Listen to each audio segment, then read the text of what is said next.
Bonjour. Comme vous l'imaginez facilement, j'imagine, nous avons été accaparés au séminaire cette semaine par l'élection du nouveau pape. Mercredi, il n'y a personne qui avait beaucoup d'espoir de voir de la fumée blanche. Moi-même, alors je suis parti faire une promenade dans les rues de Montréal, sur Sherbrooke, dans Westmount. Je suis revenu vers 2h30 à peu près. Et là, il y avait de la fébrilité au séminaire. On m'a dit, la fumée blanche est sortie, vite, va rejoindre la communauté. La communauté, presque toute la communauté était réunie dans le salon du frère André, où il y a une télévision, un écran plutôt géant.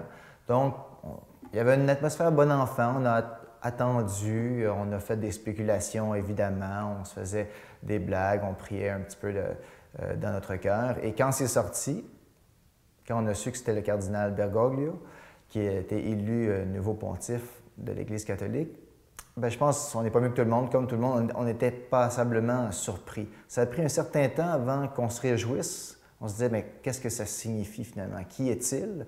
Il n'y a pas grand monde qui le connaissait. Et un pape jésuite, un pape américain, François Xavier, François d'Assise.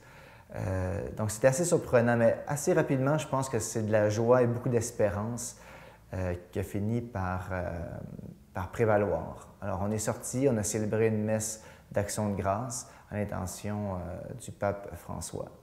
Et depuis ce temps-là, bien évidemment, on se tient au courant des faits et gestes du nouveau pontife, qui est assez spécial, mais dans le sens positif du terme. Alors, comme nous, au nom de tous les séminaristes plutôt, j'aimerais vous inviter à prier pour le pape François, comme on le fait nous-mêmes, et bonne semaine.